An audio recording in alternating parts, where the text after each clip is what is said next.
Well, what's going on, everybody? Welcome back to another video here on the Tanner Martin Outdoors YouTube channel. If you're not already, make sure you hit that subscribe button and a post notification bell. That way you get notified every single time we post a new video, a new hunting video. That's really what we're into right now.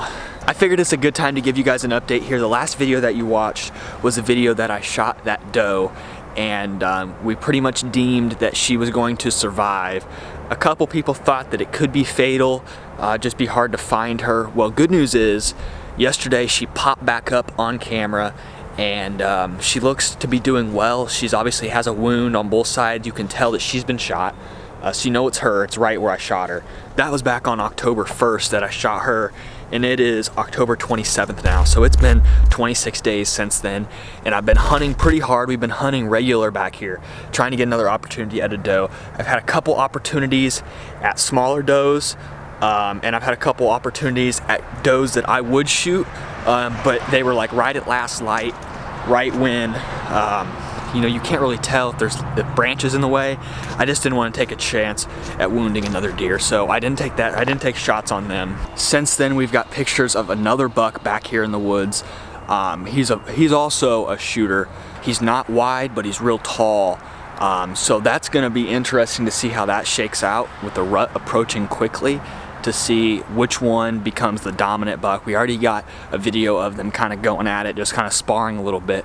So it's gonna be interesting to see how they end up going at it with each other, or see who ends up being the dominant one between the two.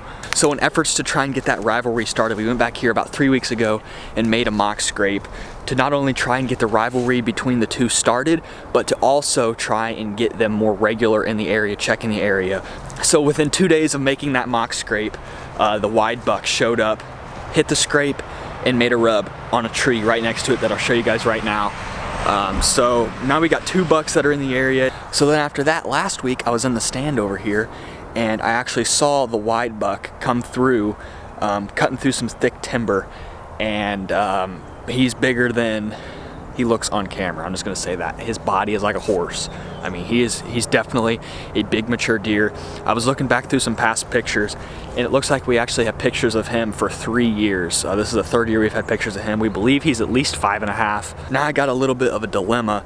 You know, I gotta think, I haven't got my urban doe, so that's obviously first priority. Next doe that comes through that's decently mature, we're gonna take her out. That way I have 2 buck tags open, because right now I only got 1 buck tag open, my regular statewide archery. So if he comes through, I got a decision to make. Do I shoot him and tag him as my statewide archery? And then I got to shoot a doe to be able to shoot another buck for urban. So we got a decision to make. We're gonna pull the camera, we're gonna check it. Had a cold front that came through, so it's chilly today, but we're gonna pull the camera. We're going to freshen up the mock scrapes, and I'm going to add some of the stuff I've been using, deer dander. It's not estrus or buck pea or anything, it's just deer scent. So I'll spray it around the licking branch, around the scrape, just to cover my scent, but show them that deer are in the area using it. And then here soon, I probably need to start putting some doe estrus or buck pea in them, because it is October 27th and it is about to be prime time.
I originally just put in the 1 scrape, but I thought if I did that, he could come from multiple different directions. So I figured, we know they bed back up in here.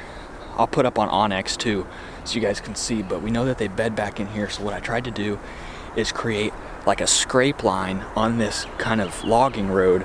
That way, maybe he won't come down through the thick stuff and then come out to that scrape. Maybe it'll force him to come through here, check this scrape, check that scrape, check that scrape, check the scrape by me, by the stand, and then get a shot at him. I also want to show you kind of how I want him to walk and how he's going to end up at my stand. So, like I said, we believe he beds back in here. There's a couple trails that come out right over here in this corner. So he's going to come out of there, work this edge, and it works well because the creek's right down there and the houses are right up there. And then on this side, we have this big hill and the house is on top of it. So it's that natural funnel, but trails come out right over here. It's thick enough to where he feels safe. The houses can't see him. So he's gonna come out of here, end up at this scrape with a licking branch right above him. And then he's gonna continue to walk down this trail until he'll find himself at scrape number 2 with a branch above, and scrape number 3 with a branch above. He'll continue to walk down this trail. Once again, it's real thick in here. Normally they make some rubs on these saplings. Real thick over here. Garage is right there. Literally my truck's right there. We used to actually keep all this mowed. It used to never be this thick, but we finally let it grow up and the deer started bedding right here. They don't even necessarily go to the bedding area. They'll bed right here in the middle, even though, I mean, you can see my truck right there. Right up there's the road. And he'll find himself right next to the rub that he made. And right here is scrape number 4. He'll walk through here. They'll take his picture. Right here's the pipeline. And right up there is my tree stand. Or he'll work this scrape, not cut through here. He'll go around this way, back onto the ATV path, walk down the ATV path, and I'll get a shot at him from right there. Now the reason I made that scrape line is that hopefully I can see him coming down this trail and be ready.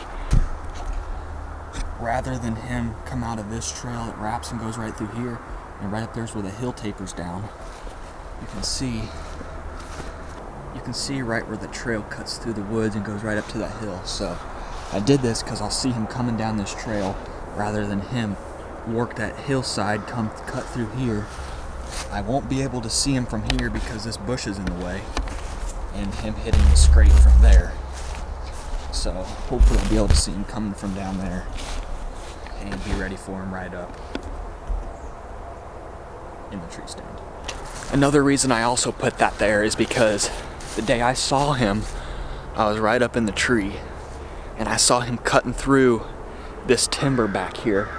There's a couple trails that cut across this pipeline here, and I tried to put these scrapes here so that he'd come through the logging road rather than cut across the hillside and me not get a shot at all. So within the next week, I'm probably gonna hit these scrapes with some deer pea or buck pea. I haven't decided yet, and hopefully I'm gonna try and get out tonight and hopefully be able to put a doe down. That way I'll get both my buck tags. But like I said, if he comes through and I still haven't got my doe down, it's gonna be pretty tempting to shoot him and just tag him as my regular archery.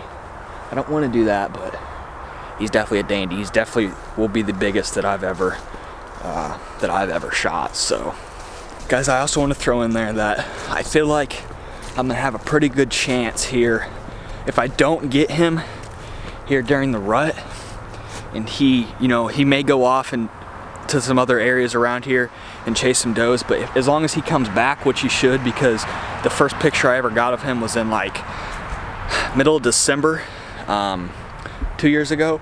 So as long as he comes back, or even if he stays here, because there's plenty of does for him, I got a good feeling that I'm gonna be able to rattle or grunt him in, especially rattle, because he knows that it's either him or that other buck I got on camera that are the two dominant ones on this area. So if he hears some rattling, he's gonna be like, what? There's a new buck in town? And then he's gonna be real mad and come in. So that may be a good chance that I'll be able to rattle him in, which would be pretty sweet, but. Got the clothes in the washer. It is Thursday, October 29th. So we're headed to the woods this weekend. This Saturday is Halloween. Everyone knows Halloween is a great day to be in the deer woods. So hopefully we're gonna get a crack at some deer this weekend, and hopefully it'll be good. Sunday is supposed to be in the 20s, so these deer should be getting up on their feet. They should be getting excited for their females, so it should be a good weekend in the woods. So I hope you guys enjoyed this video. Make sure you stay tuned. We got more videos coming down the pipe here real soon. Hopefully we're gonna have some good hunts coming up and have some great content for you guys. So if you're not already, make sure you hit the subscribe button and the post notification bell. That way you don't miss out on any of the new videos that we're coming out with. Also follow me on Instagram and keep up with all the behind the scenes. I post a bunch on my story on there so you guys can check it out. Keep up with the behind the scenes that you don't see on the video. Thanks for watching, guys, and we'll see you in the next video. Peace out.